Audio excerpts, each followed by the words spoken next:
correctly with the correct amount.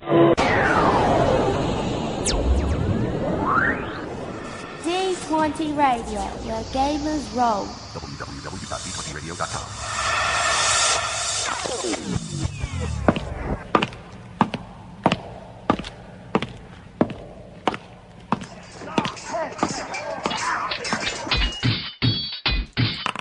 Roll for initiative.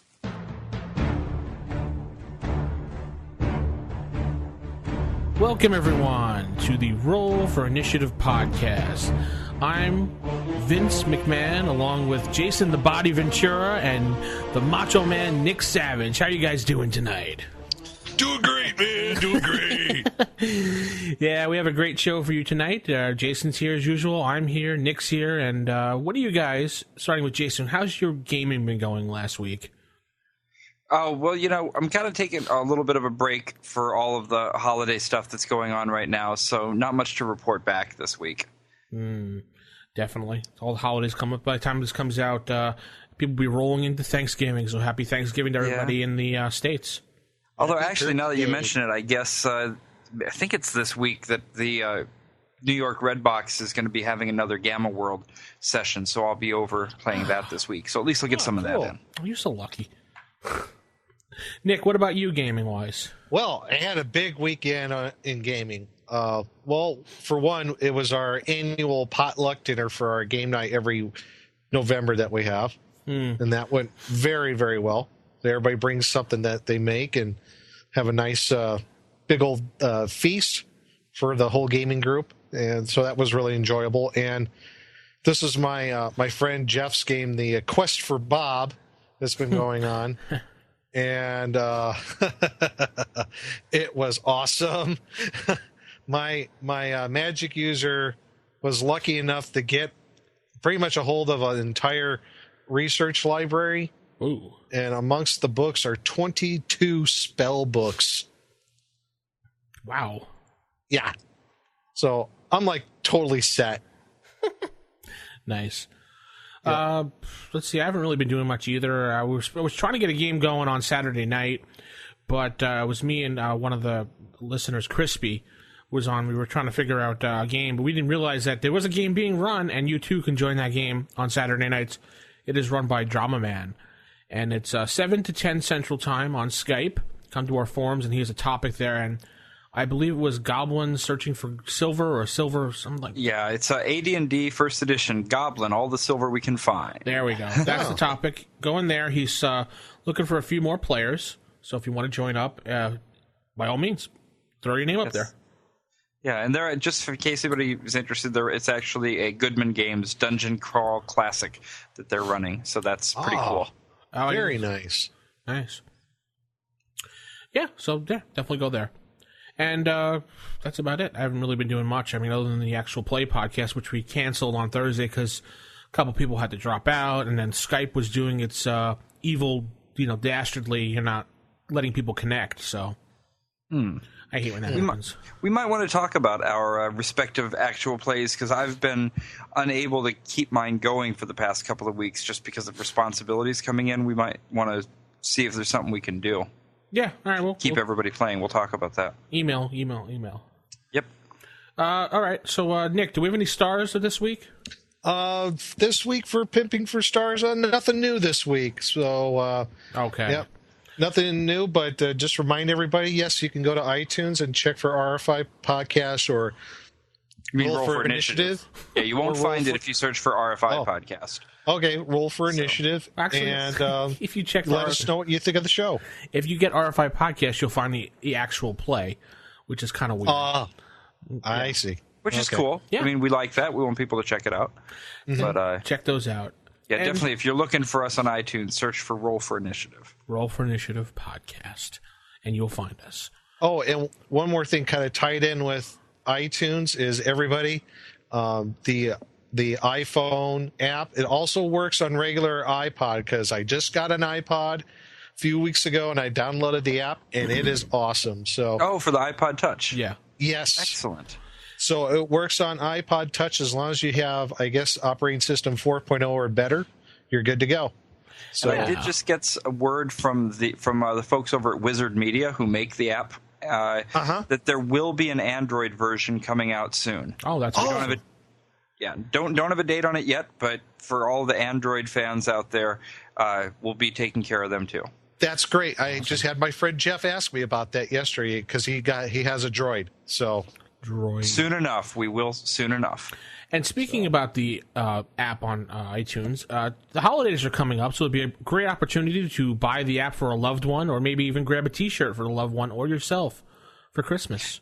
Yeah, iTunes lets you do a gift of an app. I think if you go to iTunes and you go like you're going to buy an app for yourself, you can gift it to somebody else. Yes. So you can do that. Sure and if you want to give a gift to someone as a as part of their Christmas thing, drop us a line and we will maybe send an email saying Merry Christmas, from the RFI staff to kind of go along with it. Definitely. And the T-shirts, are there any sales on the T-shirts for the holidays, Jason, that you know of? Or? No, I guess we could see about dropping the price down or doing something. Yeah. I don't know if there's any official stuff because we do it through Spreadshirt. But I'll make sure that we put something up on the site. Definitely. If anybody wants that. Check it out. Support the cast. We'd appreciate it. And speaking about supporting the cast, Jason, 1 year. It's our birthday. Yeah.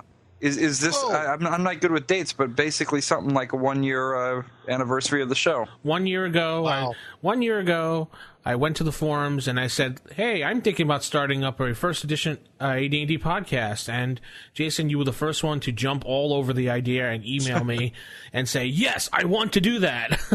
And thus, the show was born. Yeah, we were talking about it while I was actually driving back to New York from somewhere. I had to pull off at a rest stop and delay my trip for about an hour while we talked about all of that. Yeah, it was really cool. Well, that's how the show was born. We started doing all the different pieces for the show, writing things out and planning. And then a few shows later, Nick was born into the show. I was born? No, I was hatched. All right, fine. So since this is our actual happy birthday show, let's reflect for a moment and think about your favorite moment from the past, starting with Jason. So, yeah, I've got a lot. I just wanted to kind of make a little bit of a list of some of these things. My first favorite moment, other than the show actually starting and, getting on iTunes and all that kind of stuff, was our first guest, which was Eric something, who is the creator of Dragon's Fire, and having him on, just that whole moment of going from looking at an old ad in a Dragon magazine to actually being able to track down the guy and bring him on the show.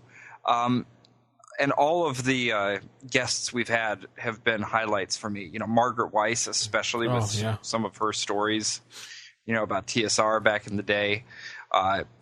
When we went to Gen Con and got a lot of great people there, especially, obviously, Frank Mentzer and Jim and Debbie from Gamers Rule, which was superb. Yep.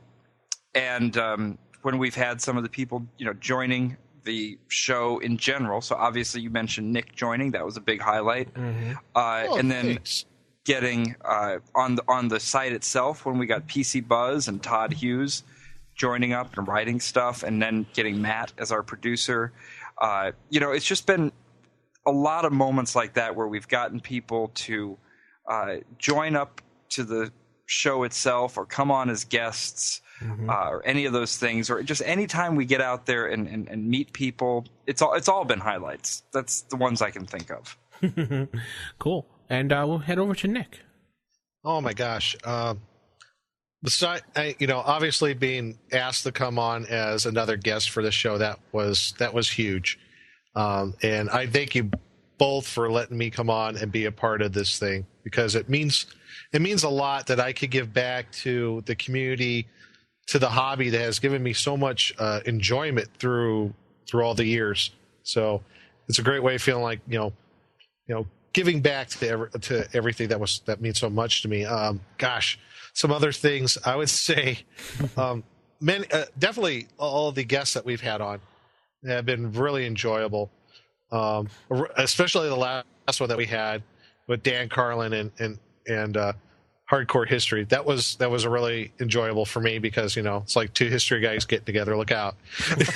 Yeah. And our little debate about the cleric Yeah.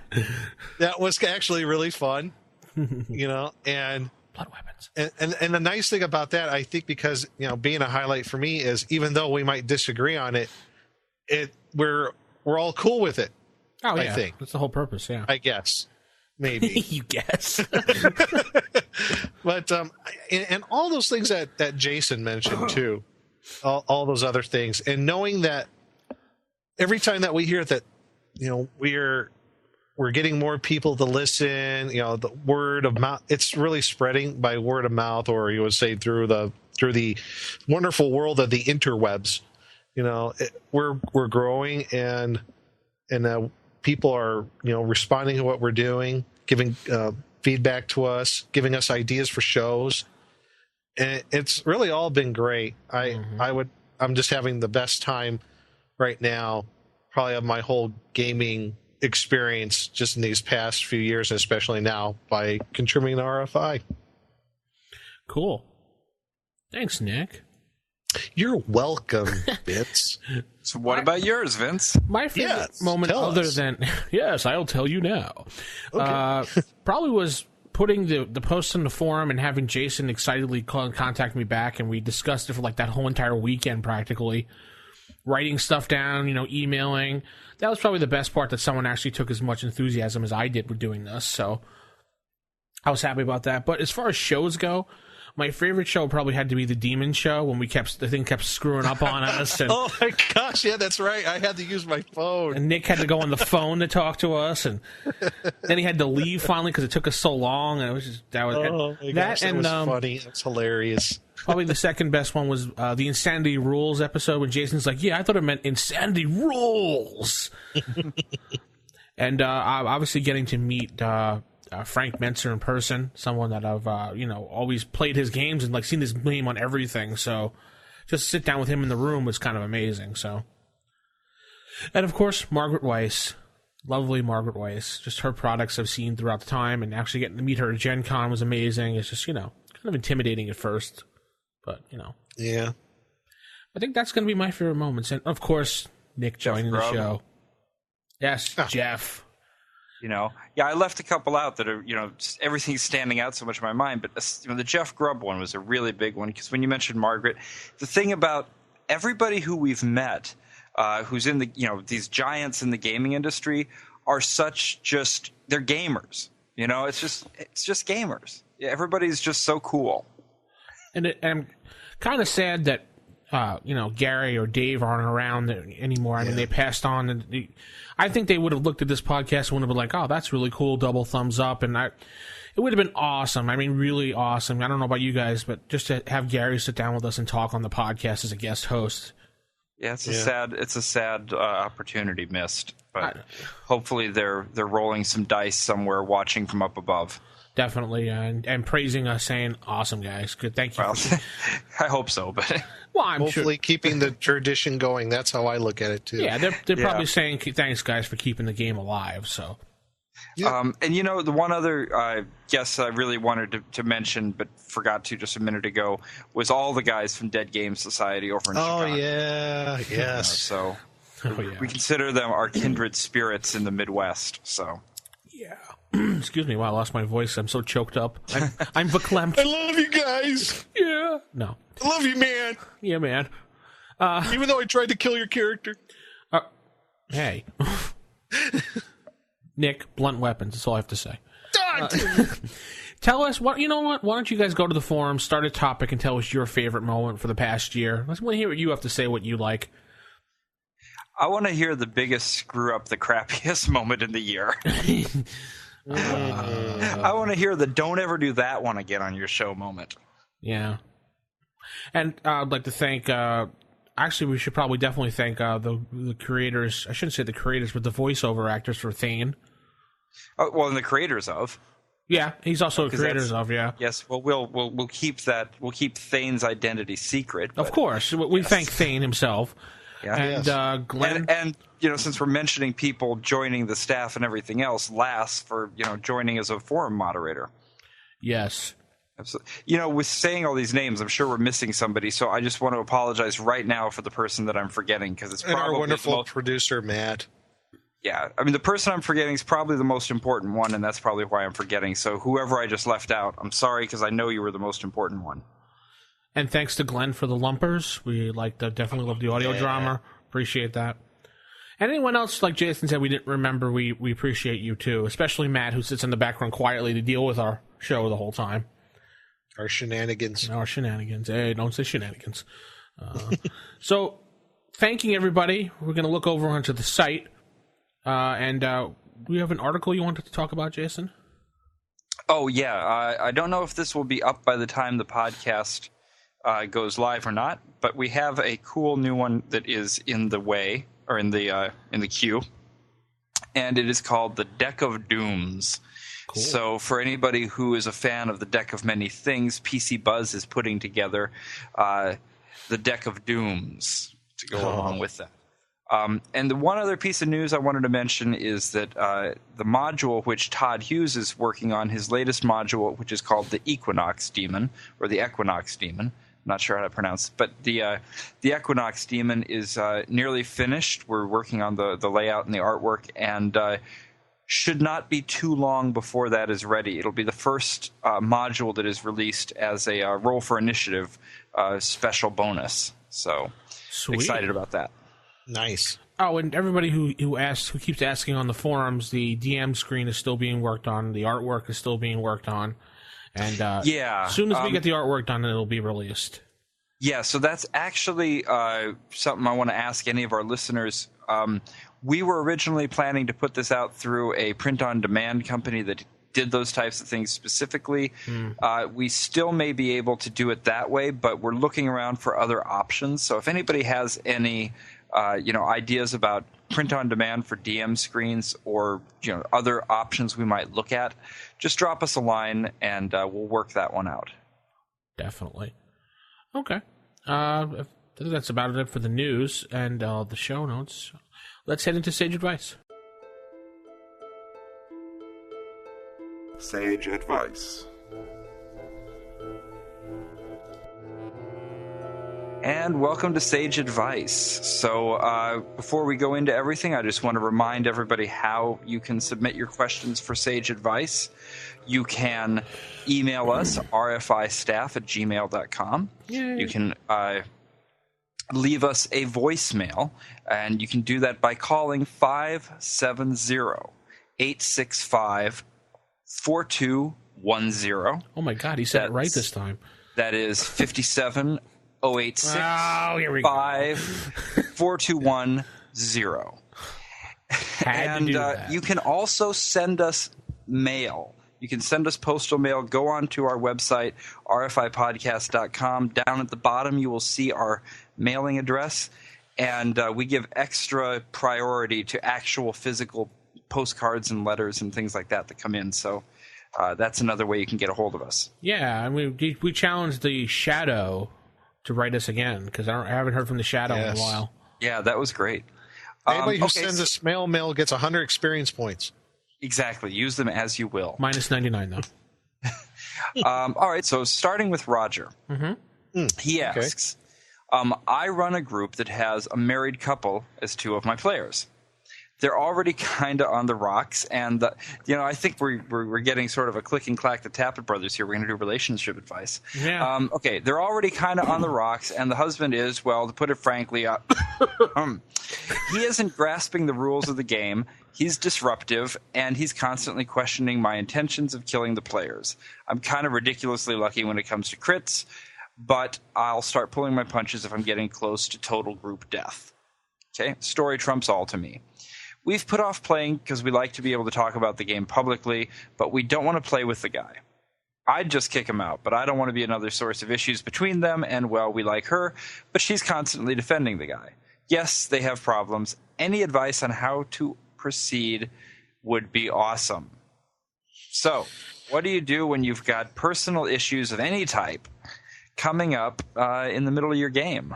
True. Gosh. Any of you guys ever dealt with this before? Married couple fighting during a game? Not really, honestly.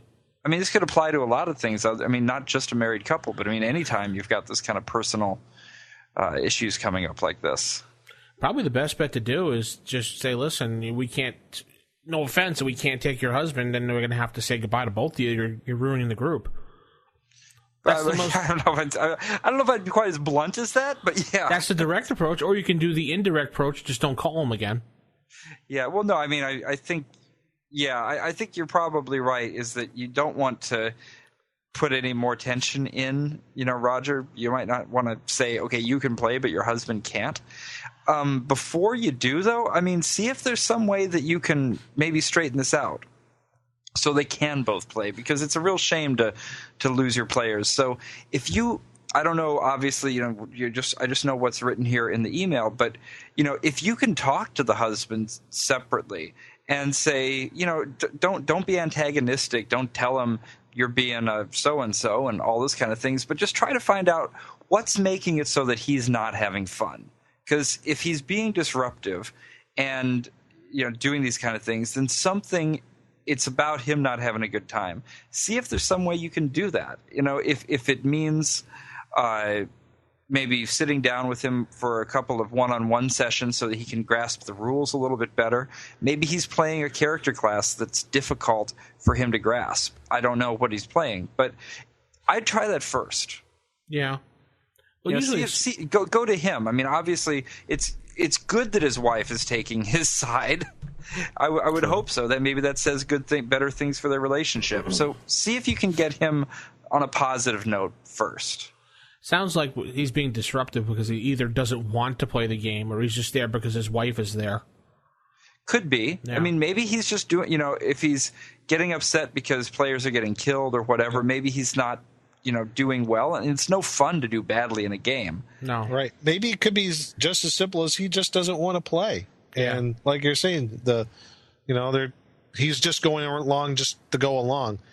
But I kind of I never had a real serious problem with this. I've had issues with players, one in particular, but I always say, you know what, when you come over and play, try the best as you can. Leave your problems at the door.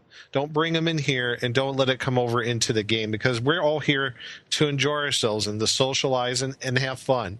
So kind of everybody try to leave that stuff separate, but sometimes you can't, and then you try to deal with it in the most delicate way possible, I suppose. The other thing, he doesn't say how long they've been playing necessarily, or anything like that if he's very new to the game. But somebody who was demoing a game at a convention once, I came up and played it with him, and he had a good saying for me about when you got a new player trying to get into something. He said, always let the Wookiee win. Yep. Yeah. If you've got somebody who's new and they're just getting into the game, they're not going to have a good time if you're killing their player left and right, and killing every time players. And every time they're trying to do something, you're like, well, that's not in the rules. You can't do that. So I would really encourage, see if there's some way that you can make him feel like he's doing better at the game, that he's having a good time, and you can kind of work him into that, because it's always better to turn a problem player into a happy player than it is to just have to kick someone out. But if you have to kick them out, kick them both out, like Vince says. Or you can give them all ice cream, because everybody likes ice cream. Yeah, it works after 12, Nick. If they're not, then it won't work. So, I'm just saying. So that's basically what we have to say about that, Roger. And we're sorry about the situation. I mean, you can't. Yeah. Sometimes it happens. Let us know how it goes. Definitely. Okay. Next letter comes from Drake. And he says, our group has gotten to such high levels in the past few years, my ranger is level 25, that we find the challenge of the game a bit dull, and we were wondering how you would handle this situation. Do you just roll new characters and retire the old ones, or maybe work them into a new campaign world somehow, or find other alternatives? Thanks.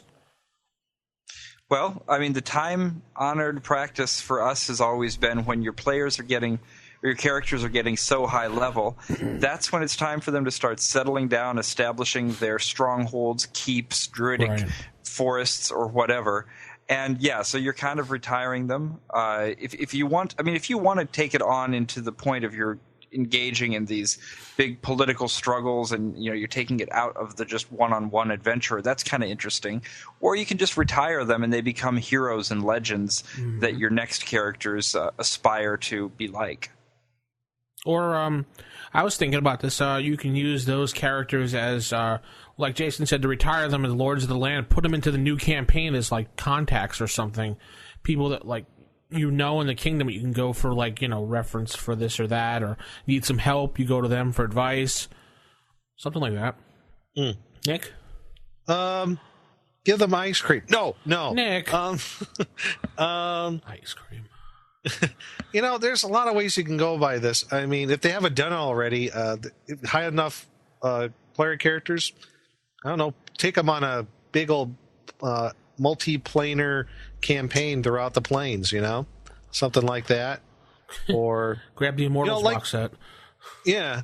Or, have them, quote unquote settle down and become the Lords of the Land, and, maybe a new campaign where, several decades or centuries in the future where these characters have become legends, and the new ones hear about their old characters in certain fashion through tales and stories. So just a few ideas. All right, cool.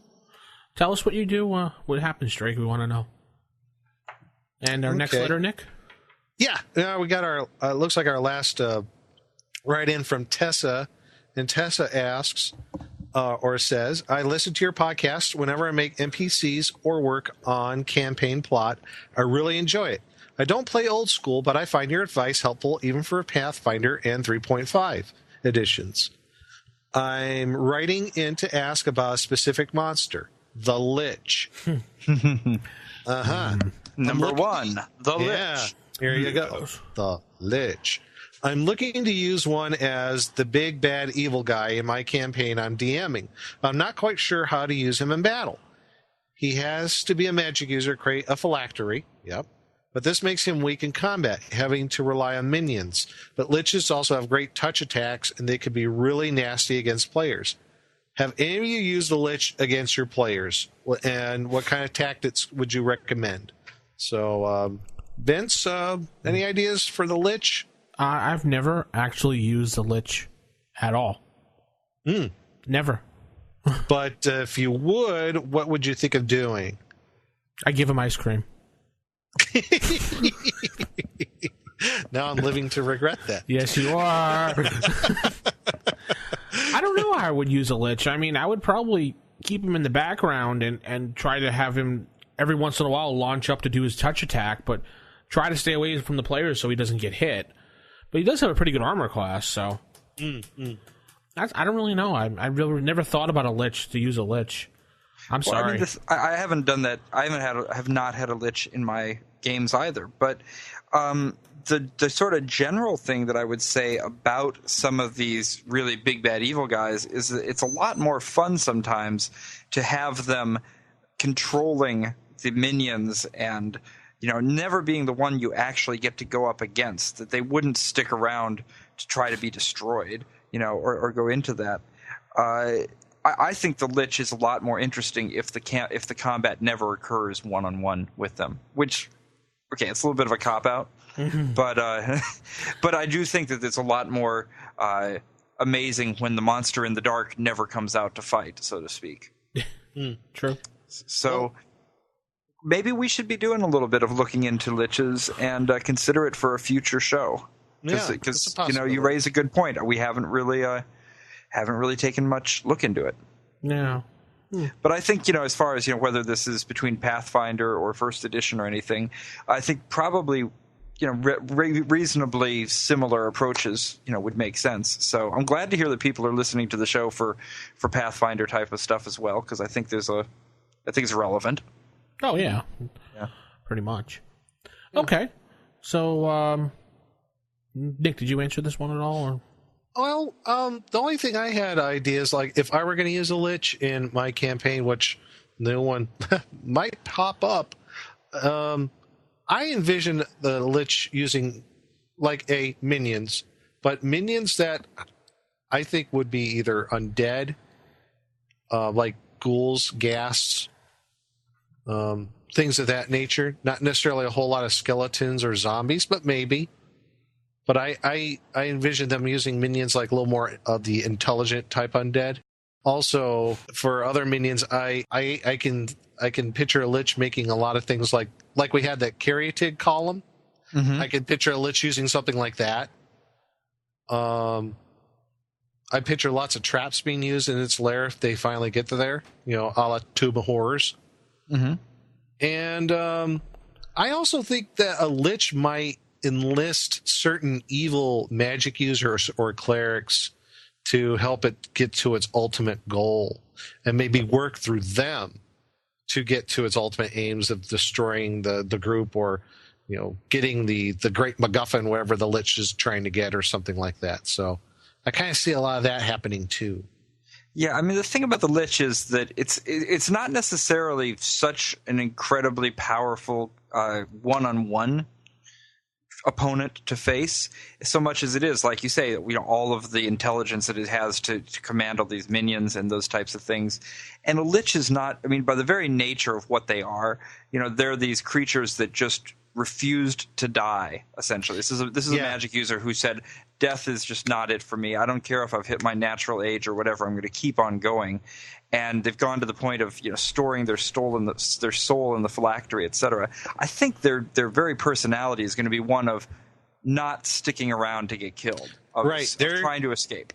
They're going to be looking at ways to work through other things, through other maybe prominent evil NPCs, so they can do the ultimate thing is live forever. And I would say Liches are obsessive about being immortal. And yes. They'll do whatever it is to remain immortal. So in that respects, they're like amongst the ultimate of evil creatures that you can run into. I mean, just like vampires, they want to stay immortal and stay to where they are, the vampires forever. So a Lich would want to be the same way. I can see even a Lich and a vampire in some way, maybe even working together in some sort of fashion. That'd be interesting. That'd be very interesting. So there you go. We'll try to revisit the Lich more at a later date, but I guess kind of what we're agreeing on at this point is that you probably don't want the Lich coming out to fight one-on-one. That this is a creature who's all about not dying. So keep that big bad evil guy in the background, so to speak. Yeah, hiding behind something, like Jason said, being the puppet master. Yes. Okay, so now we'll go to the voicemail from Lass, and why don't we go ahead and leave sage advice, and we'll play it as the beginning of our table manners. So here we go from there. Typical. Of all the evil creatures in the world, I'd like to find one with table manners. What, are you kidding me? I spent years cultivating the worst table manners on the planet. Table manners. All right, here we go on the table manners, everyone. And this topic we're going to talk about is Sandbox adventures, or homebrew adventures. And let's go into that with our voicemail from Lass. Okay, here we go. Hey fellas, it's Lass once again. Hope you're not getting sick of me. So here's a question for you guys. This one I raised up on the forums. I recently found myself playing in a Sandbox campaign, and it went absolutely terrible. The DM didn't know what he was doing, and as such the players, we didn't know really what to do, where to go, who to kill. And then ended up just sitting around a tavern, RPing among ourselves. Ended up looking like the real world Greyhawk. So if you could give me some advice, both from a player and from a GM perspective, how should a Sandbox campaign be run effectively?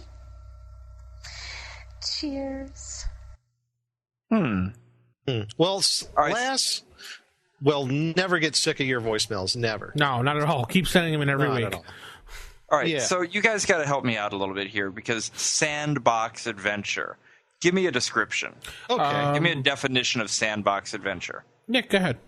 Yeah, well, Sandbox adventure or Sandbox campaign, I think she's really talking about in a larger scale is where the campaign world, there are no set pre-made modules or adventures.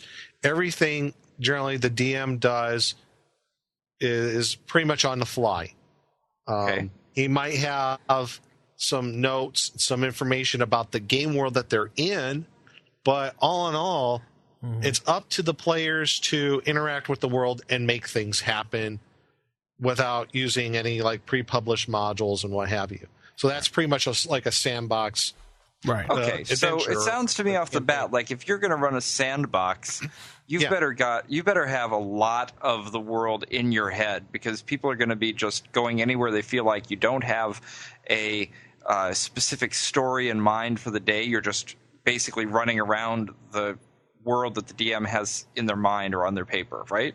Right. That does not sound like novice material. No, it's definitely not novice material. So maybe Definitely there's not. the first thing. If you've got somebody who's a new DM, or who has not had a lot of time to spend thinking about their campaign, because we're adults, we run out of time sometimes, then don't sandbox it. No. Yeah, or if you are going to do a sandbox, try to have as much information, and I'm talking DM wise. Being the DM doing this, you need to have as much information about your game world that you want, hopefully either written down or in a computer somewhere, or if you're really, really good, just have it all in your head and know how it all works. So make sure that you have everything that you need right there. Or if you're really that good, if you could do it like right on the fly like that, and just however it goes, go for it. But I just feel just some sort of notes has to be for the DM. Yeah, sandbox adventures are not for new DMs. New DMs should probably stick to either doing a module or at least writing things on a piece of paper, creating your own module. Definitely. I could tell you, if you want a good example of a sandbox or a life adventure with sort of a purpose, listen to my podcast, Actual Play. 3/4 of it is all on the fly DMing. I'm not going to lie. Right. Well, that's how I there's DM. not much we can really say for the players. Actually, there's you a can. lot. There's a lot to say. Okay, yeah. What can you say? I could say, as far as on the player side, is I guess you got to do your part as being a player. You just can't just sit there and have the DM expect to spoon feed you everything. You have to be proactive and interact with the world that the DM is presenting with you, especially with a sandbox campaign, because it's more on the player side to do everything. With something that's not a sandbox, you're doing some sort of maybe pre-published game world like World of Greyhawk or Forgotten Realms, and you're using mostly modules, you're going to have those plot hooks out there, and what a DM will do. But if you're doing, I'm talking just like 100% sandbox, yeah, it's a lot more on the players. And some players are really uncomfortable with that because they're used to having everything spoon-fed to them as far as, having things happen. So, okay, well, I don't know. I guess I'd take a little bit of an issue with the phrase spoon-fed, because that sounds kind of derogatory to me. Because if you're talking about, okay, as the DM's not giving us any external motivation to do anything, then you've got to role play and try to figure out, okay, so if I am this cleric of Thor in this town, what am I going to do? What am I going to spend my day with? Where am I going to go? And let's see if the DM has something to do it to react to it. Yeah, I guess spoon-fed was not the proper term. I just couldn't think of anything else to say. But I guess it's a matter of expectation of the DM doing a lot of the plot hooking for you and having a story in mind. Yeah. So whether it's a module or whether the DM has written the adventure themselves, I kind of think I would be one of the players that would be uncomfortable with a DM who didn't have any external motivators already set up, who didn't have something in mind, ready to go. I would prefer them to at least have thought about, why are we here?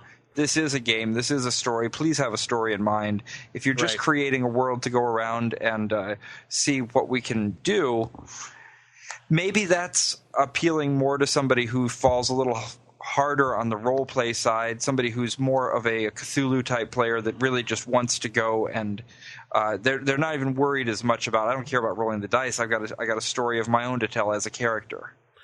It's also a player's responsibility to take a hook when a DM sends it out and not be stubborn about it.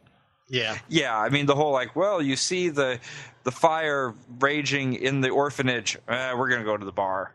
Yeah. Well, go along with what they're doing. It's cool if you want to ignore certain things, but if a DM keeps throwing hooks at you, like you see a small halfling pick the pocket of a man at the bar and quickly run to another halfling, hand the money over to him, and run out the door. I mean, there's a hook. Go after them. Yeah. Don't be stubborn. Those halfling pickpockets, leave them alone. Yeah, exactly.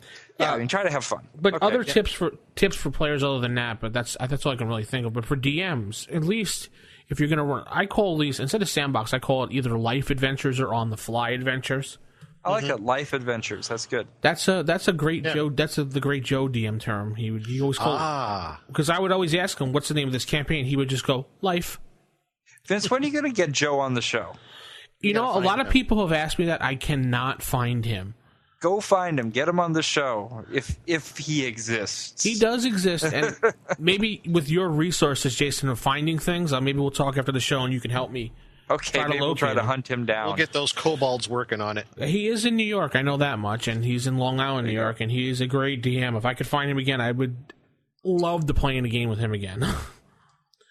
But for DM tips, do yourself a favor. Write things down as far as, just certain scenario plot points. Like, you want this to happen, you want that to happen. Even if the players don't go for it, you just cross it out. Go on to the next thing.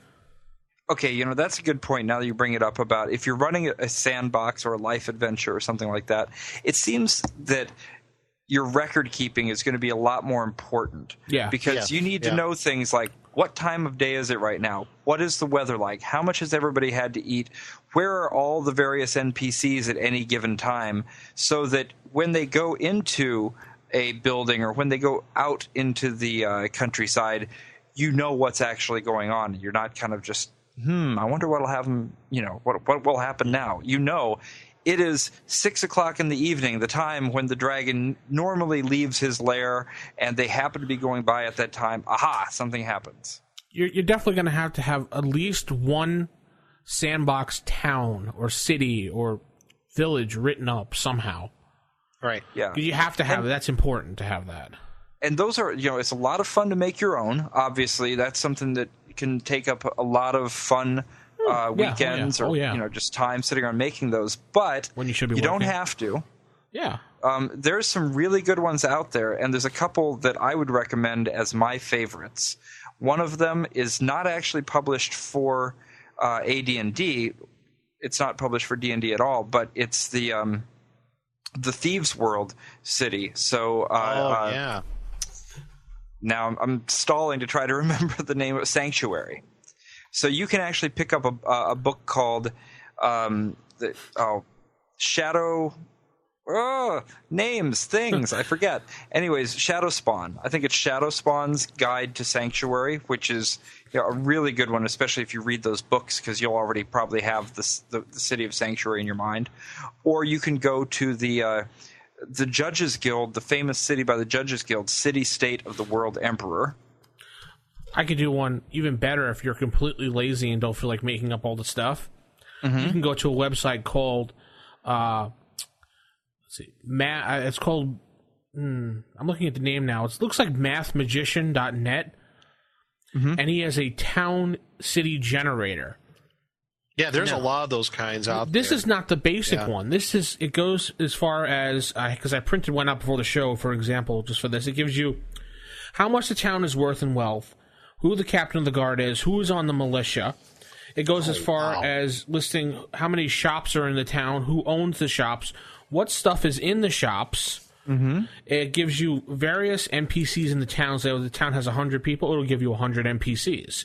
No, they're not statted out, but they'll give you, for example, it'll say Thane. Well, you can grab any rogues gallery if you just need to pull up an NPC at any given time. Yeah, it says for example, Thane, half-elf, female, commoner, barmaid, fascinated by magic and distrustful of why would she be fascinated and distrustful at the same time? Well, I think it makes perfect sense. Yeah. No, it does. I mean, fascinated and distrustful of it. It's something that she's, it's like fire. I hate spiders, but I fascinate them by at the same time. So. They even go as far absolutely. as the tavern and inn listing the staff, what time the rotations of the staff are. So at 12, this thing is cool. Yeah, like at 12 o'clock, it'll have who is on staff. It'll tell you who's entertainment, what important people come to the bar. And then 2 o'clock, it'll be the new staff. They go as far as even putting out, where is that? What's the menu? Here's breakfast, lunch, dinner. What drinks are there? Who's singing at certain times? That's cool. Yeah, this is a really definitely got to put that in the show notes. What's this URL again?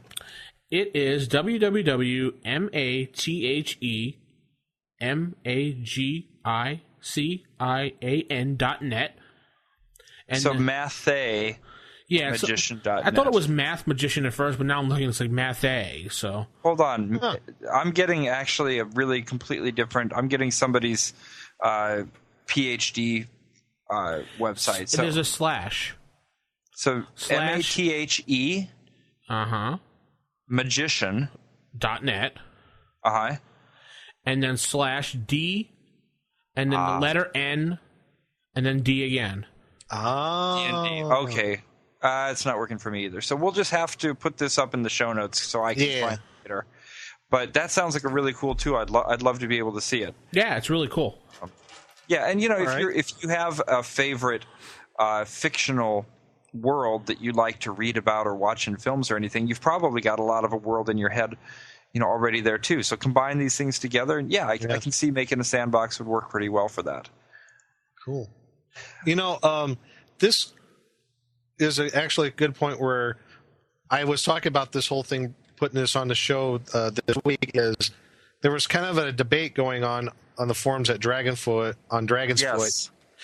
Basically pre-planned, or say Sandbox versus modules.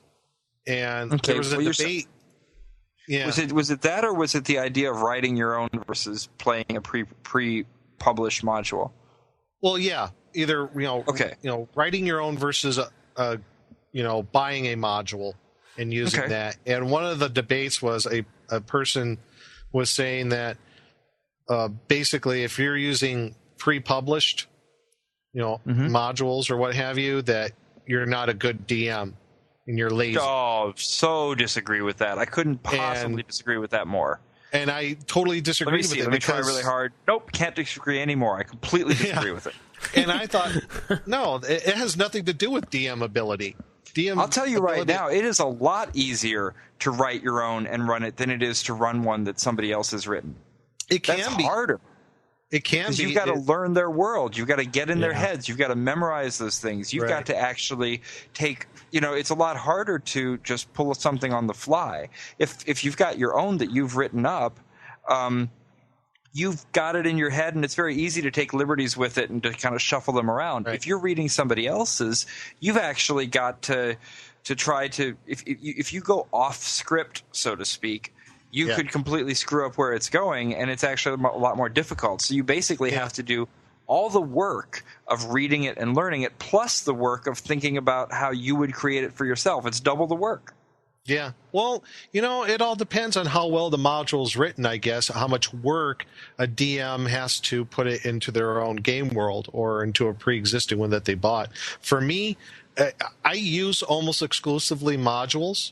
Mm-hmm. I do a couple of things that are on my own, but not often. And it's really because of time. I don't have a whole lot of time to make up adventures. It's because, I got a wife and kids. I have a family to think about, and I got other things going on, and I don't have a whole lot of time like I was 12 years old sitting around making up my own game world. I just can't do it anymore. Yeah. But see, it's so funny because for me, that's the reason that I'm running in the play-by or the Skype game. That's the reason I am running one that I came up with, because I don't have the time to learn what's in the module. It's a lot of work. For me, it's a lot easier to read a module and to redo it I'll read through it, and if there's things I have to change here and there, just a few things, and that tells me that's a good module for me. If I don't have to change a whole lot, if I have to change more than half the darn thing, actually, I should say, if I have to change a whole lot, I'm not going to use it. I'm going to use something else. So it's just, for me, it's easier to work with something that is pre-published, so I can modify it. And so far, it's been working okay. So, but I wish I did. Yeah, I wish I did have more time. But I agree. There's no relation between how your abilities of a DM are to, and how good you are as a DM compared to, if you're using pre-published or not. I mean, what do you think, Vince? I don't see anything wrong with using pre-published modules, but I don't think you should insult someone by saying, because they run pre-published modules that they're not better. They're not as good as someone things on the fly or writes their own stuff. Like, that was kind of harsh, but you did say that was kind of a person looking to agitate other people on the forum. So yeah, and I just kind of let it go. But I mean whether they were or not, it's the question is, how do you define what a good DM is? A good DM is somebody who can tell a good story, who can have everybody having a good time, and who knows the rules well enough to keep the action moving, and also knows when to just not bother thumbing through 100 pages of rule books and how to just keep the action going. Yeah, those are all about my how points. you play the game. Right. Exactly. Well, you found a good DM is when you're sitting there in the game. He's like, okay, and it'll call over, and you're like, oh, and I'm like one of those. So yeah, I agree with Jason. It's about, are you a good storyteller, communicator? Do you have knowledge of the rules? Are you a fair DM? Are you not being a jerk? So you're being a fair, kind of a neutral referee, and gosh darn it, what was another? Well, and so those things are good qualities. Well, the other big quality I would say that makes a good DM is, do you keep the players engaged, and are you able to take somebody and make them a better player? And the reason I'm thinking of that right now, so I'll go back to the New York Red Box, and the one person out of that group who I've played with as a DM when they've DM'd has been Tavis. And, I've seen him DMing everything from Tower of Gygax to Gamma World to whatever, and he consistently, or even just showing people how to play a game of Settlers of Catan, and he consistently is able to take somebody who maybe hasn't done it before or is newer to it and make them feel like they're playing on the same level as the person who is really experienced and has done it a lot. And that's a really important skill, I think. Mm-hmm. Yeah, they're engaging. Yeah, so whether you play off of a module or you write it yourself, that's completely down to – look, I would a lot of times like to play off the module because there's a really classic story that everybody's been wanting to play through. Everybody's saying, we really want to play Ravenloft. Well, all right, let's play Ravenloft. Or everybody wants to do Temple of Elemental Evil, which seemed to be very popular for people to do because they love that. I mean, people want to have that shared experience too when they go to conventions and swap stories. Yeah, I remember when I went through Tomb of Horrors and my thief went into the pit and he turned into a charcoal briquette and all the flames. It was really cool. Isn't that the one that the Penny Arcade? Wait, which one did Penny Arcade guys play? That's the one. That's the one. Was it Elemental Evil or Tomb of Horrors? They did both. Tomb of Horrors. I think they did both. And they were upset because they died in it. Yeah. Wow. I mean, come on. Well, nonetheless, at least you can all talk about the same thing. At least you know that you died in the same thing. Right. Exactly. And I did find that address, Jason. I put it in Skype. It is mathemagician/town.html. Cool. Looking at it now. Very neat. Yes, and we'll put that in the show notes so anyone can go to that and use it. It is awesome. It has a treasure generator in there, too. It is for 3.5, the treasure generator, but the town one is perfect to use for any edition D&D. So, really cool. I don't know. Yeah. Does anybody else got any ideas as far as, Sandbox, Campaign World, or pre-made adventures? I think we got some good stuff out there. Plan, even if you can do it on the fly. And then plan some more. So, let us know what you think. So email us at rfistaff.com And Do you really? Let me see what rfistaff.com is now that you've given that address out. We've gone successfully for 3 weeks in a row with Nick not giving the right email address out. So. Well, okay. You can email me, DM Nick at rfistaff.com. No. Really? I don't know. What is it? I forget. When I stop laughing, That's I'll tell you. Kazakhstani embassy, man. What are you doing? rfistaff@gmail.com or DM Nick at rfipodcast.com. All right. Okay, just email us. Get on the forums. Let us know what you think. And, what do you do for Sandbox Adventures, Campaign Worlds? What do you suggest? And, we'd love to hear from you on that somehow, if you can email us, if I could get the email out right. So And I guess we'll, after this, we'll go into our creature feature theater. yes.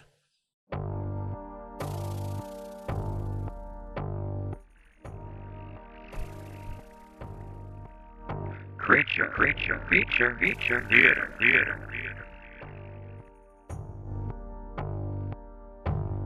And here we go into the Creature Feature Theater. And we have a guest DM this week, one of our listeners, Stephen McClanahan. Hello, Stephen. Hey, guys. Thanks for having me on. No, Thanks for joining. Yes, wonderful to have you. All right, so, Stephen, since you're DMing, why don't you just go ahead and kick us off? Okay, well, first, you mind saying who your characters are? Oh, right. So let's go down the line here. I'll start with mine. I've got Stanlem, the magic user, who's human and 4th level magic user, and you'll all learn a little bit about him as he trips over himself during this encounter. Jeez. Okay. I'll be playing as Caitlin, the swordsman. He's a level 4 fighter, and he's very strong. Nick? Yes, I am playing Isaac the Curate. And Isaac the Carrot? What? You what? He's I'm a curate. Oh, okay. Curate. I think you said Isaac. It's his level. I you said How about this? Carrot. 4th level human cleric. Thank you. Like I'm a You're theurgist. welcome. Ooh, Gesundheit. There you go, Stephen. Okay, so you guys are ready? Yes. Yep. Ready to go. Let's do this. Your party of mighty adventurers has been asked by the townspeople of Hatan to investigate the disappearance of a little boy just outside the town. Following a trail of clues, you quickly realize that the boy must have entered a cave, which in the past served as the site of a cult of Lulth. Following the boy's trail, you have fought your way past a group of bandits as well as a group of giant spiders through the caverns. After resting in one of the cave passages, you awake refreshed, ready to press on in your search. Your only options are to move forward or to go back the way you came.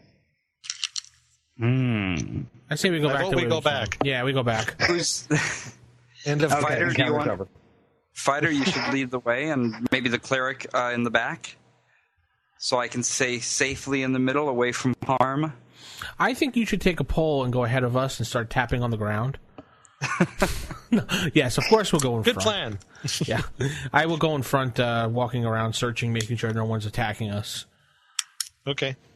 I'll take up the rear, mace in hand, make sure that nothing's coming up from behind. Nothing's afoot. Sounds good. Moving on down the tunnel, you come into a wide, dank cavern filled with stalactites and stalagmites glistening with moisture, as well as boulders lying across the stone floor. As you progress through the cavern, you come across a rippling stream of water about 30 foot across, clearly leading through a passage into the outside world. The question stands: how will you cross it?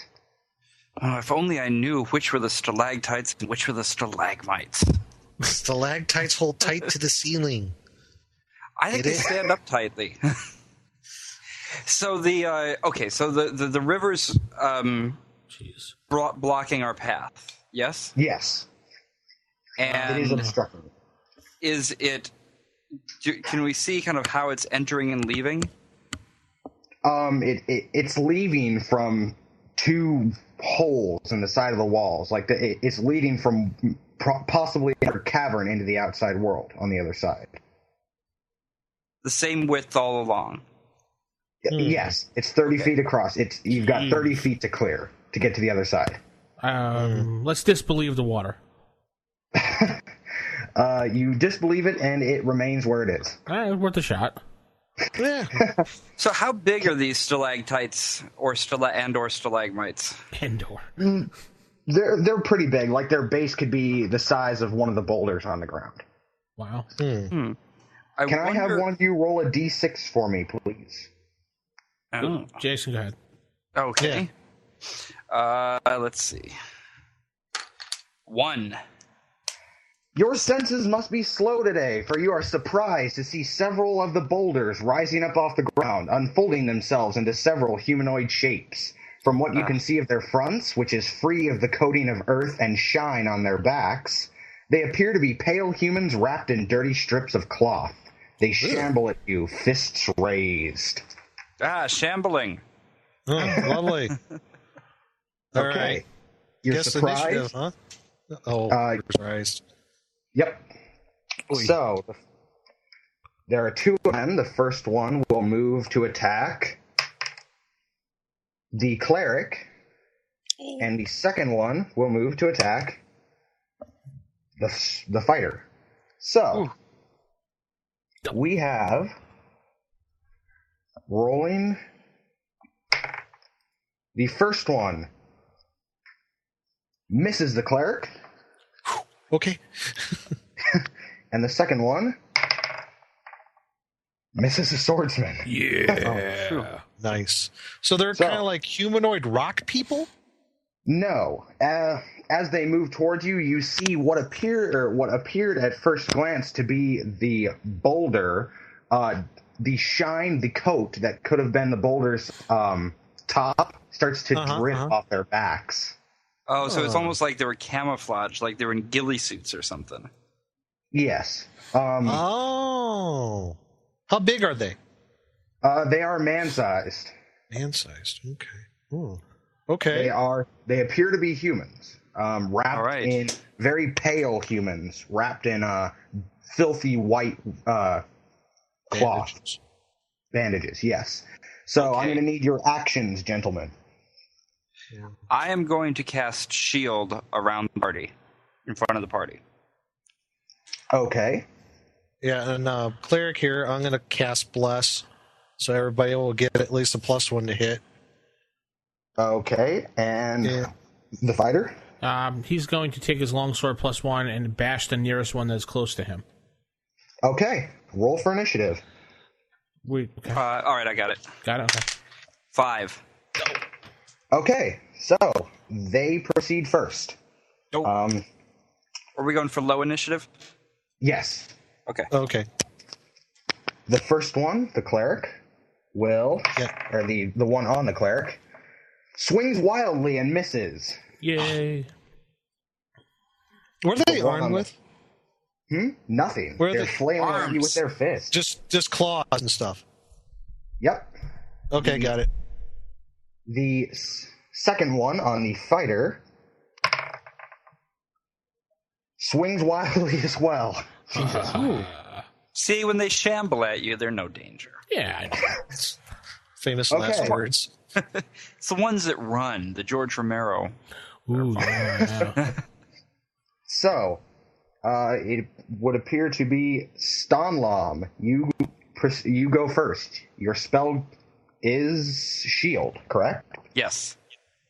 Okay, and what are the segments on that? Takes 1 segment to cast.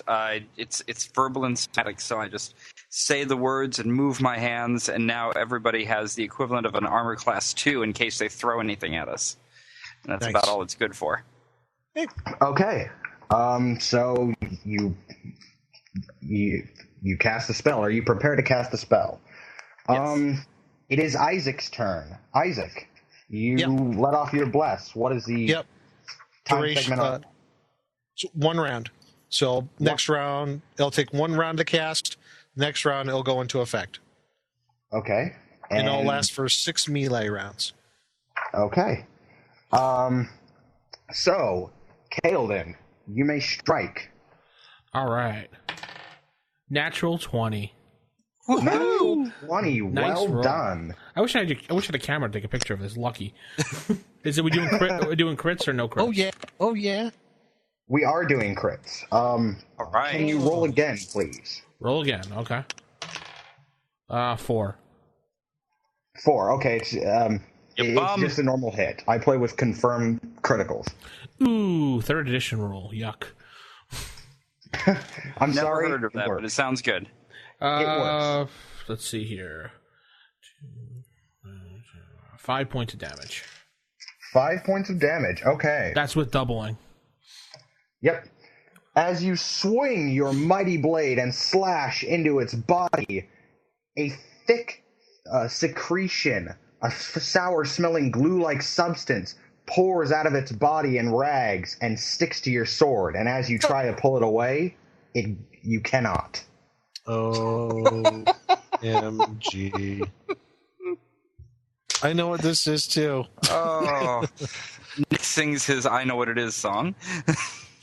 I'm not going to see anything. I know nothing. So, new initiative. What is everybody doing? Sleep. Ooh, good Sleep. idea. Okay. Well,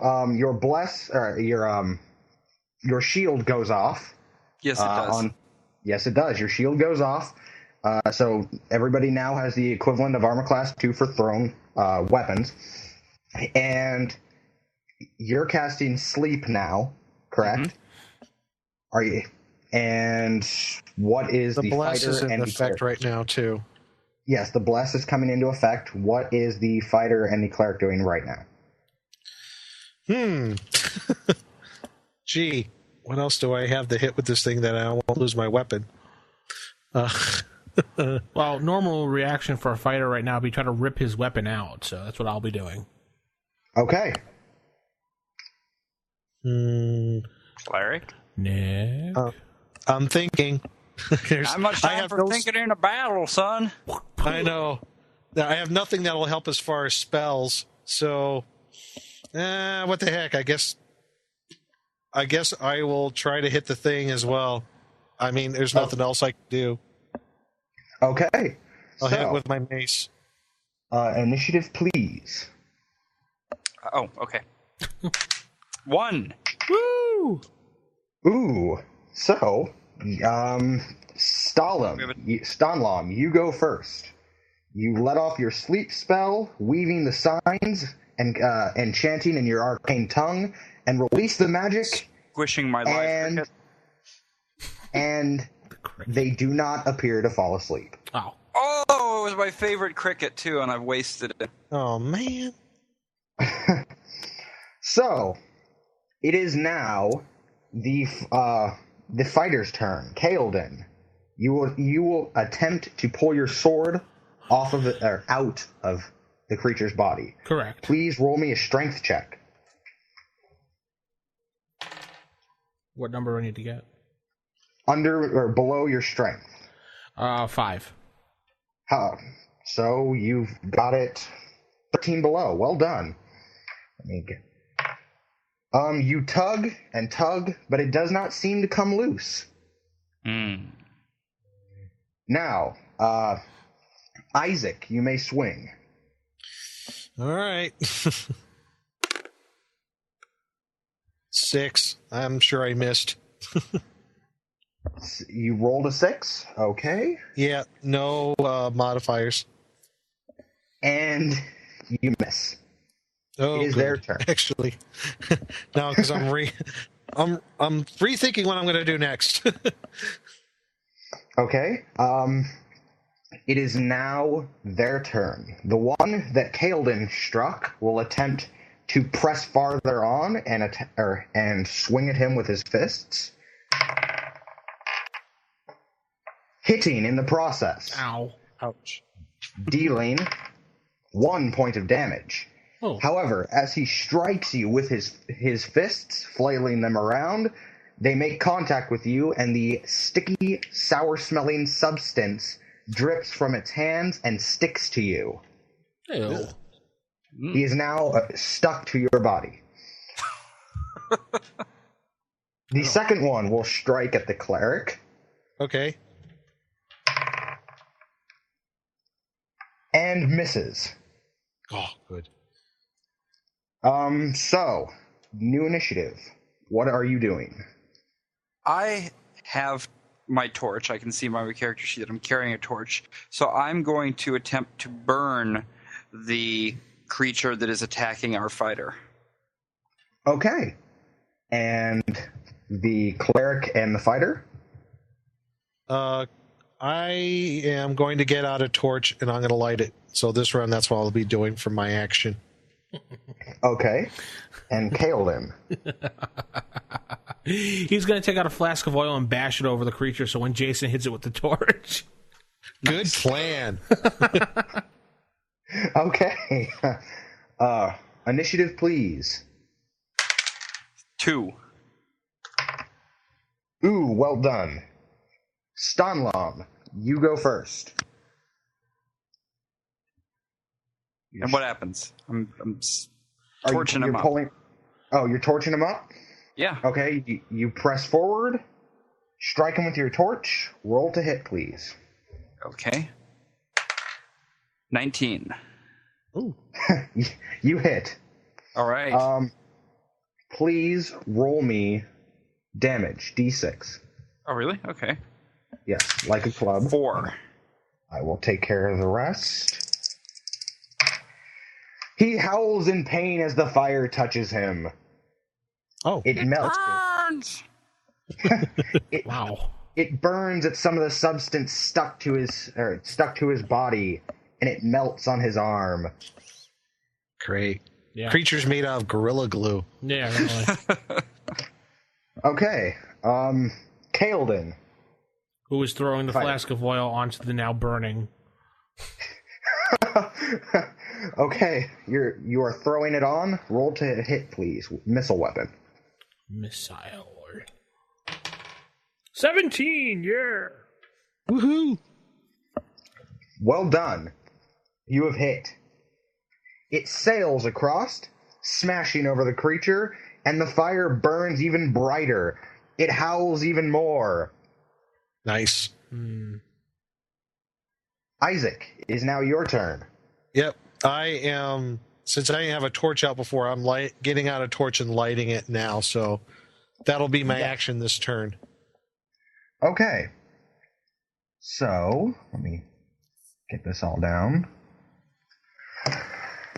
So, it is now their turn. The one who is on Kaelin attempts to pull him into a bear hug.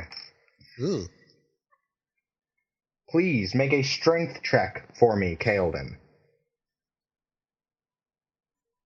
Strength check. Ooh, I rolled a natural 20. Jeez, what a time to roll that. Oh, man. Ouch. And he pulls you into his bear hug, sticking you to his body. You can feel the sour-smelling substance secrete all over your body and stick him to you. Oh, man. That's like the Blue Oyster Club. You are now bound together. And, of course, the one who is burning burns. He keeps burning. Yeah. However, roll me a... you know what? Don't roll me anything. Sure. You are... Oh, yeah, well, I will. Oops. You are not surprised, at least not in the game term, surprised to see two more of the humanoid figures drop from the ceiling. Using bears! Using their secretions to break their fall. Yeah. Ugh. Splat. So, new initiative. What is everyone doing? Magic missile on the ones that are drop bears from the ceiling. Okay. Let's see. What is the cleric doing? I'm going to strike at one of the creatures with my torch. You want me to hit the one that's on your character there, Vince? Sure. All right, yeah, I'll go after that one. Like I'll smack it in the head or the back or something. Okay. And Kaelden? Try to find a comfortable position to be stuck to him by. There's not much I can really do. Oh, jump in the water. I yelled, jump in the water. Yeah, that's real smart. So the thing could sink me to the bottom. I don't know. Maybe the water will get it off. I don't know. Can I jump in? Well, sure, why not? Let's commit suicide. Let's jump into the water with the thing attached to me. Okay, maybe not. Okay. Roll for initiative, please. 4. Oh, and they go first. The new ones move up. They see Kaelden bound by the first. One of them moves up to strike the cleric. Yeah. And the other moves up to strike the magic user. No, my spell! So, please. The first one striking the cleric misses. Okay, good. And the second one misses. Yo! I can still cast a spell. Yay! So. Oh, Monty Python, yay. Yay! But there is still one more on the cleric. Oh, boy. And he hits. No! Striking you with his fist. He makes contact. And some of his foul-smelling substance sticks to your skin. Ew, ew, ew, ew. It is now your party's turn, good fellows. Magic user. You let off your magic missile, and it soars through the air. And you have 2, correct? Yep, 2 magic missiles. I'm just both going to put them right at the same guy. Okay. Roll me damage, please. All right. So here we go. I'm going to just roll them both at once. Got a 2 and a 3, so that's 3 and a 4. Okay. 3 and a 4 on one guy. Yep. Okay, so he lets out a howl of pain as it erupts through his chest. However, it seems to do a little bit more than it normally would against a human. Oh. If only I had another one of those magic missiles. Yeah. What do you mean, if only? You didn't memorize it multiple times? Yeah, at least I've got Detect Magic and Knock. That'll help. Oh, yeah. If you want, I can detect you on them later. Please. And so, Kaelden, you are attempting to dive into the water with the creature stuck to you. Yes, Aquaman style. Okay, Aquaman style. You dive into the water, and it pulls you down. As I thought it would. Oh, it was just a suggestion. You didn't have to do it. I'm getting into the Shatner Khan position right now. Khan! Looking at you, Nick. Hey. It was a cleric. Please make your move. Well, he's stuck to me now, this guy? Yes. Yes, he is. Do I need to make a strength check like you said, or if you would like to break free? Is the arm where I have my torch, I'm holding onto it, is it still free? Yes. I'm gonna burn that puppy. Oh, okay. All right. Roll to hit. How's 17 strike you? Actually, 18 with the +1 for the bless. 18. Bum, bum, bum. With an 18, you strike it. Nice. Please roll me damage. D6. D6? Okay. Yes. 6 points. 6 points. Well done. Burn, baby, burn. Disco Inferno. So, you deal. Let's see. 1, 2, 3. You deal You deal your damage. It catches fire and howls in pain as it smokes his arm. Nice. Now I got to pull myself free so I won't burn either. So, it is now a new initiative. What is everyone doing? So how close are we to the river? I mean, where are we positioned respectively? You're basically right at it. So the river's at our backs? Yes. Or at our fronts, I guess. Okay, and they came up from the side. Okay. I've got a scroll that I want to read a spell off of, but I'm going to have to get out of the way here in order to make sure that I can actually do this. So I'm going to try to... They were shambling, right? So I'm going to run, kind of outrun them a bit so I can get over and read this scroll. Okay. All right, so I'm going to be... It'll probably be another round before I can actually, do the reading, but that's what I'm basically doing right now. I'm going to get in a position for that, and while I'm at it, since I'm running, if I can take my backpack that has my spell book and everything that's, could be damaged by water in it, if I could throw it across to the other side of the river. Okay. So that it's out of harm's way. Is this a spell that starts with fire and ends with ball by any chance? No, the best I've got is Burning Hands, but at least it's more fire. Okay. Okay, so, Isaac, what are you doing? That's the cleric. Yes. I'm going to try to pull myself away from this thing since it's burning now. It's obviously on fire right now, right? Or is it just kind of smoldering? It is on fire? It has caught fire. However, the fire seems to get smaller with every second that passes. Oh, okay. Well, I'll just try to hit it again then. Okay. And Kael'dan, you're kind of in the water. Well, does it look like the thing is affected by the water at all? Not really. No. Fine. I mean, it's holding its breath. You can tell.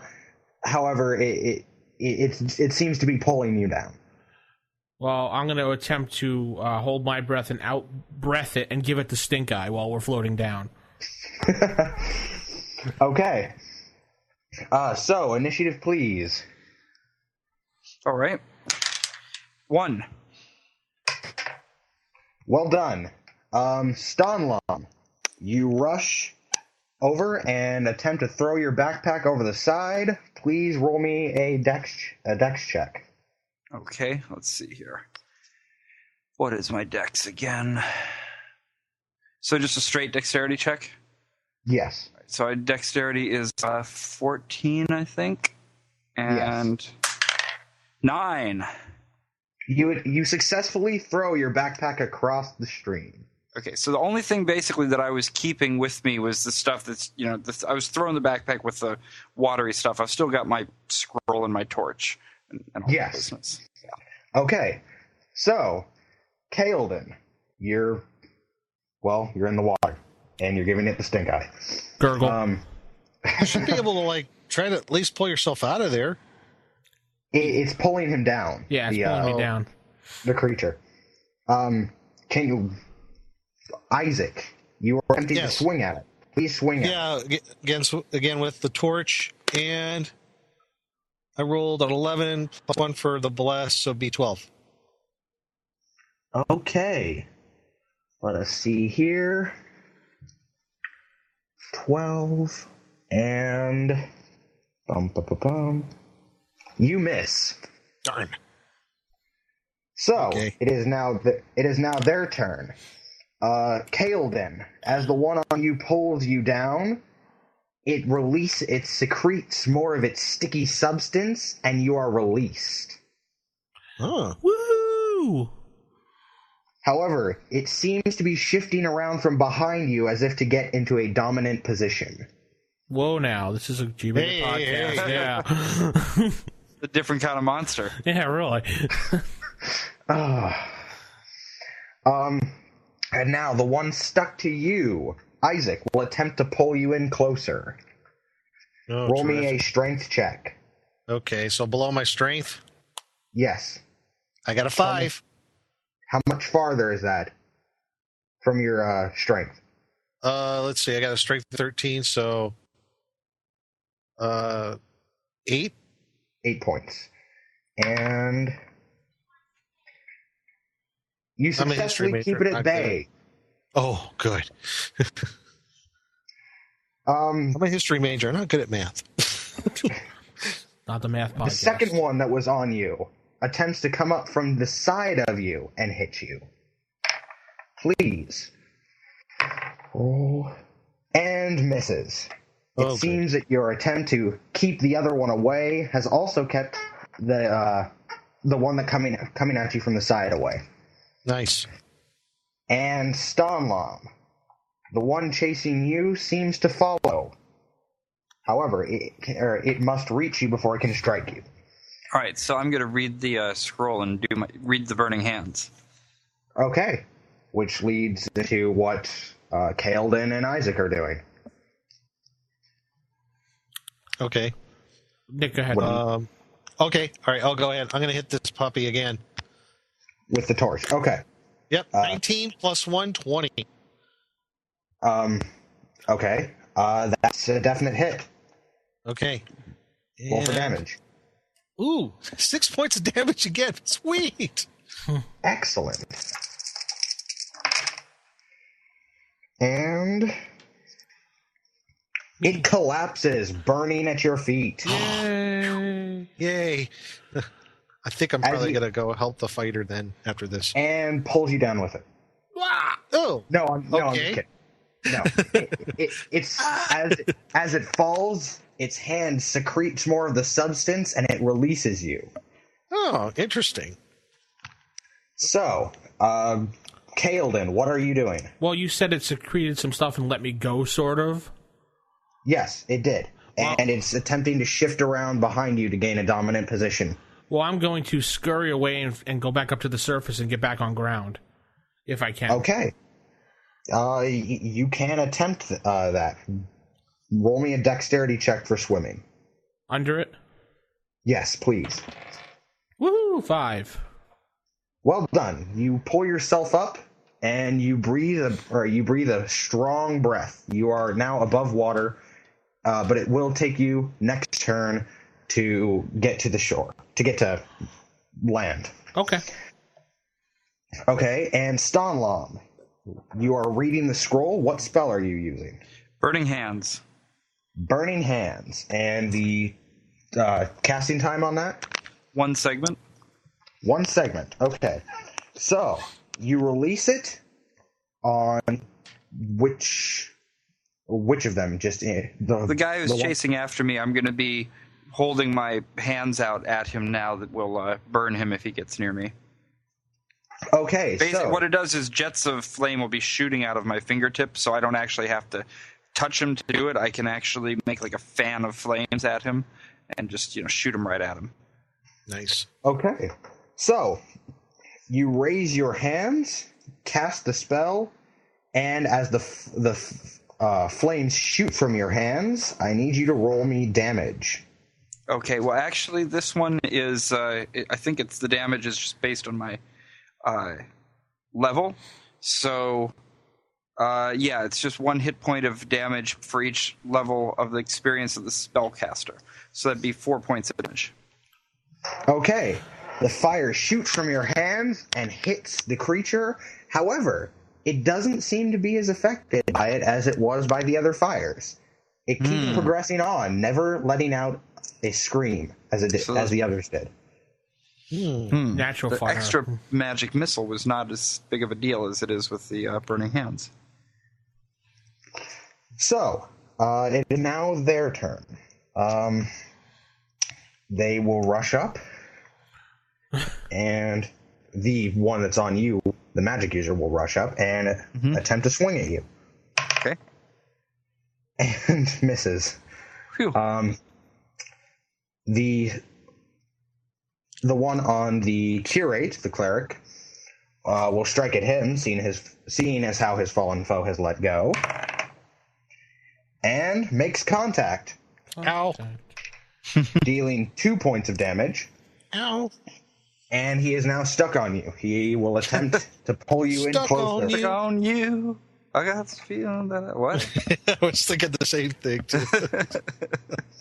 And the second, and the one in the water with Kevin swims after him. They swim? Grabbing at him, or attempting to grab man. him, and misses. Oh, thank God. They swim. So, new round. What is everybody doing?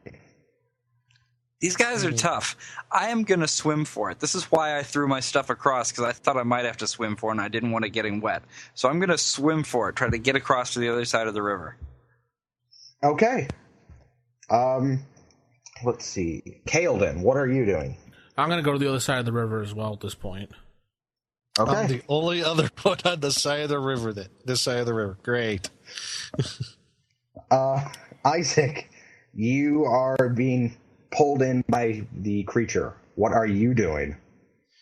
I guess I'll try to make a strength check and pull myself away. Okay. Roll initiative, please. All right. 5. Oh, you actually beat me. Nice. Go for it.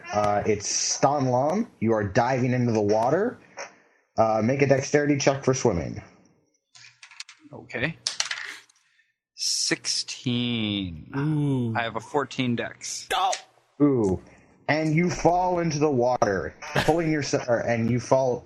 You swim down.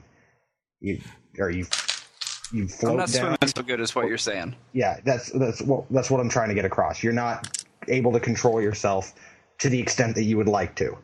Yeah, I should have swum better. Kaelden, you must attempt to swim to the other side. Please roll me a dexterity check as well. All right. 10. That's below 13, so I'm good. You make it to the other side. Yay. Isaac, please roll me a strength check. Okay. 8. Okay. That's 5 below. I believe my strength. 8. Yep, 5 below my strength. And you pull yourself off of it. Oh, good. I guess I'm gonna run next round, and hopefully they won't hit me. So, the one that was on Isaac realizes that its grip has been broken, and will attempt to swing again at you. Oh, brother. And it strikes at you and misses. The one that was on Kaelden is attempting to force his way out of the water onto shore and can't seem to pull himself out of the water. Yeah. And the one that was on Stanlam dives in the water, and you never see him come above. He just sort of dropped like a stone. Blub, blub, blub. So, that would be new initiative. What is everybody doing? Well, I'm going to keep trying to swim to the other side. Okay. Go for it. And then, Isaac, what are you doing? Well, I can either stay. How many of them are left? 3. I am outnumbered, so I am going to go run and try to swim across the river too. Okay. And just to be clear, there's only one on you. There's one on each of you. So that's why there's 3. Okay. And Kaelden, you are on the other side of the river. What are you doing? Pulling myself up to the ground and getting ready to help the magic user out of the water. Okay. So, initiative, please. 3. Keep beating me. Okay. So, Good. Stanlam, dexterity check, please. Okay. 9. That's successful. Yes. So you swim across. And attempt to pull yourself up onto land, which is where Kaelden comes in. Yay! Kaelden is there and helps you pull up onto land. Thank you, strong fighter.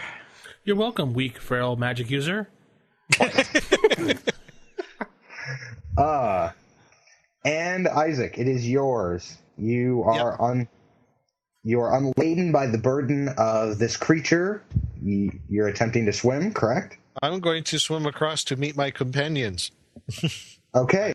All right. You dive into the water. Roll me a dexterity, please. All right. I got a 50-50 chance. I got a dex of 10. I rolled a 4. Well, you are pulling yourself across at a slower pace because of your armor, but you seem to be making progress. So, now their move. The one that dove in for Stonlom that hit the bottom like a rock. You never see him break the surface. Glub, glub, glub. The one that was pulling itself towards Kael'dan is attempting to swim at you, and again seems to be making little progress. Glug, glug, glug. However, the one that was Isaac dives in the water and seems to be making some progress towards you. Well, there's always one. New round. What is everybody doing? Are you over here, Nick, yet or no? Not yet. I'm probably about halfway right now. I don't know. Okay. He's making his way. Yep, he's almost there. I probably need one more check, and maybe I'll get there. I don't know. I say when you get over here, we run like bandits in the night. Get the heck out of here. Run away screaming like little girls? Yeah, pretty much. Okay, I'm good with that. I'm going to help you up. That sounds like a plan. Yeah, let's help Nick But up. let me think about this. So we've got these stalactites and stalagmites hanging around, right? Yes. Are there some hanging over the top of where these guys are? I mean, yeah, they're all over the place. Here's my thought. The one, how many are still up and around? I was losing track. There are 3. However, one of them has not broken the surface of the water. One of them is just sort of stuck floating there, trying to keep his position, and one seems to be slowly moving across towards you. So they're all in the river, though. Yes.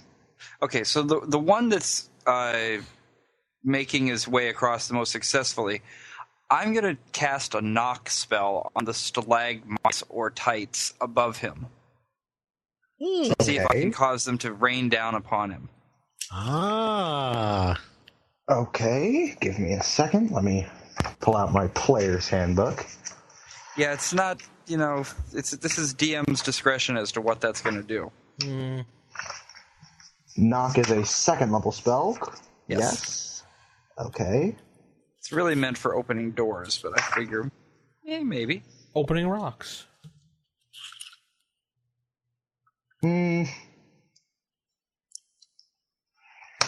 Sure, for pure creativity purposes, I'll let that fly. Yay! Woohoo!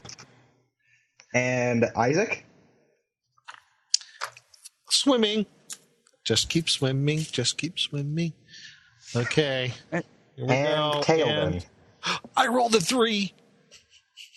Oh, wait a minute. Okay. Yeah, we're just giving actions right now. Just actions. Oh, darn. Okay. I'm going to be ready and waiting and helping the cleric on land. Okay. So, initiative, please. 3. Oh, and it is their turn, the creature's turn. The one that is making progress pushes forwards towards the cleric. And just sort of sinks underneath the top. I like that. Glub, glub, glub. Go bye-bye. And the other 2 just sort of do what they were doing. One of them has not broken the surface, and the other one just seems to be floating there.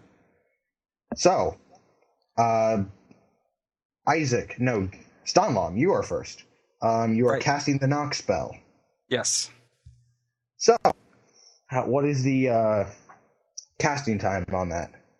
Actually, let me check.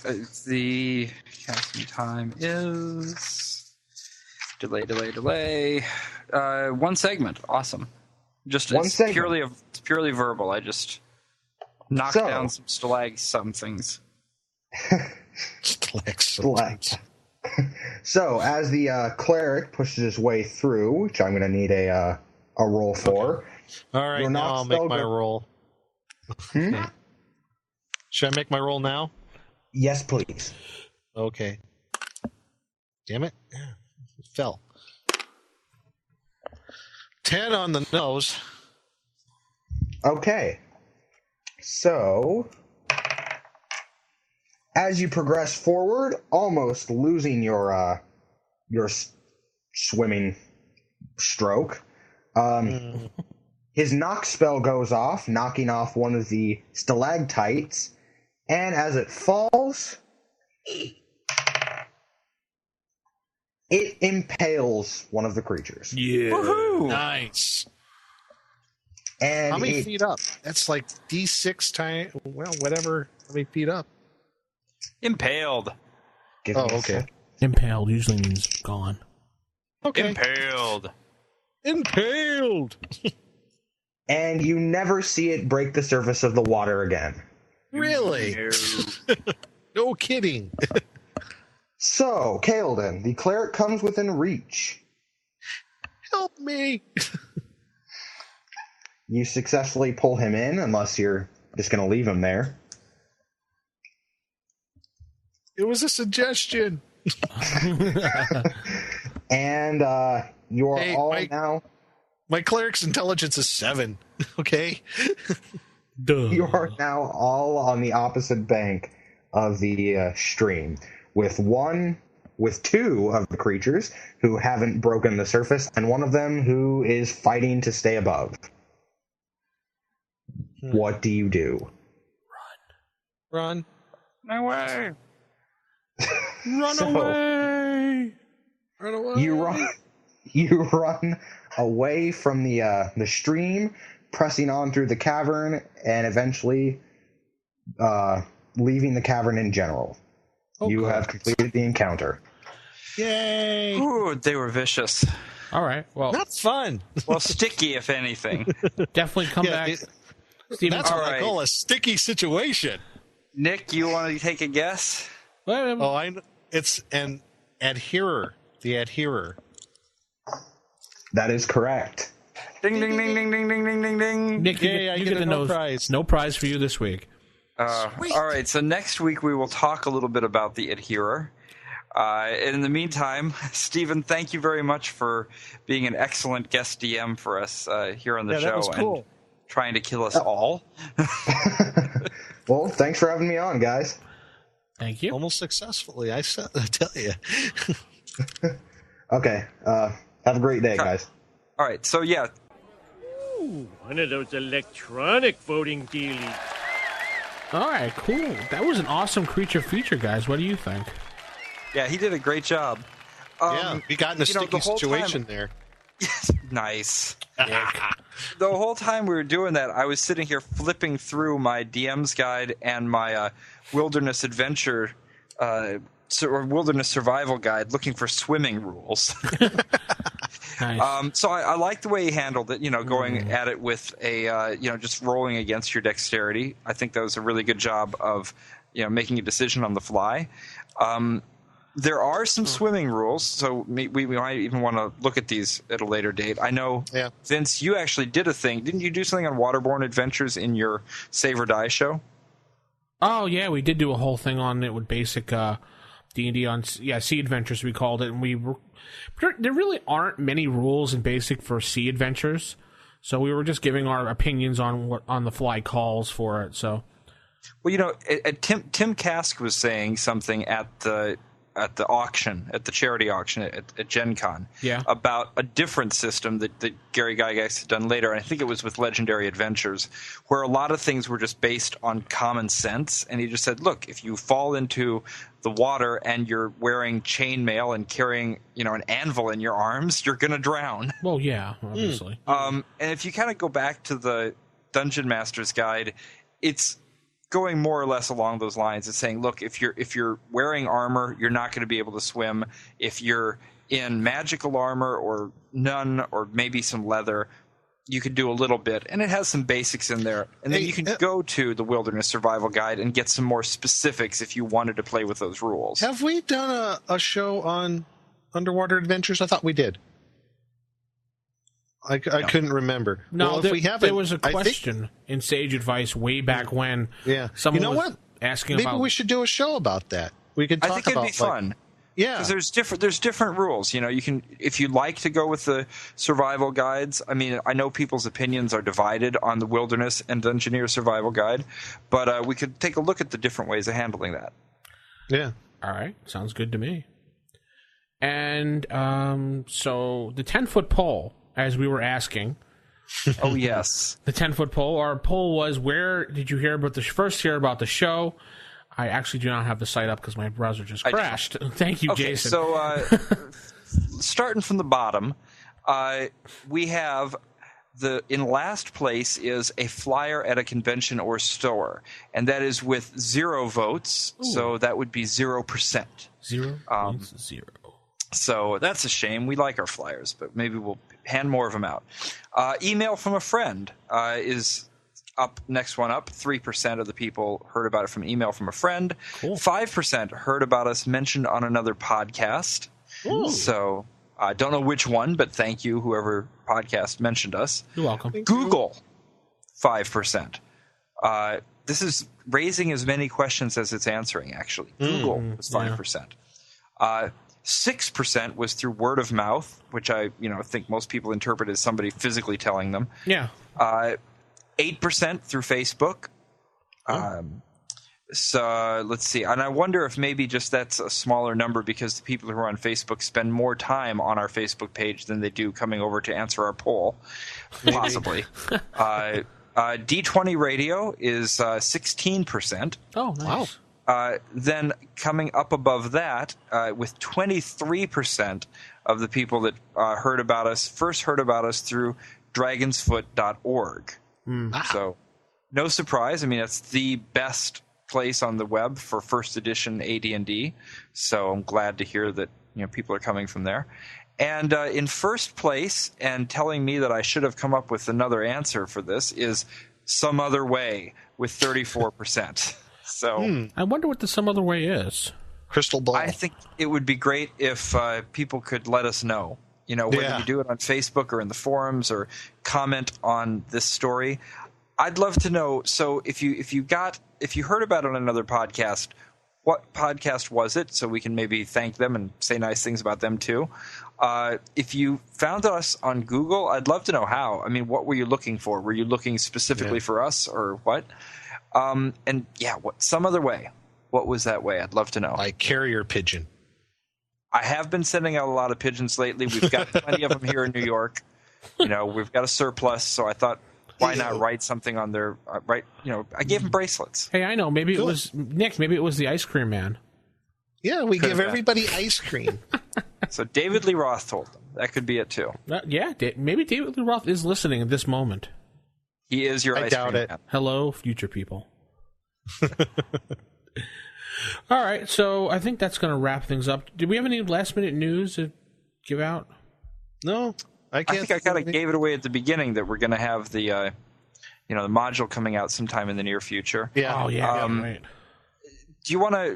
When again is that convention that's coming up? Do we have that info? The one that we're going to be going to in Long Island? Icons? That's a ways away, isn't it? It's in April. That's in April. Yeah, mid-April. Okay, we'll talk about it more in April. Yeah. Well, coming up to April. Okay. Yeah. Other than that, give us a call, 570-865-4210, the RFI hotline. Hotline, yes. Or you can email us at what, Nick? Oh, ha. RFIstaff@gmail.com. Or DM Nick at RFIpodcast.com. Is it DM Jason or just Jason at RFI Podcast? Just Jason. Just plain old Jason. Plain old Jason at RFI.com. RFIpodcast.com. Wow, Nick, you're rubbing off on me now. And I think that's going to wrap up the show for this week. Next week, we'll be back, and I think maybe we'll do something on Sea Adventures. Or sounds good. Sea combat or something. I don't know. Sounds like a good idea. I'll bring my parrot and eye patch. Yar! Keep it original. Keep it old school, mateys. Okay, that was bad. See you later.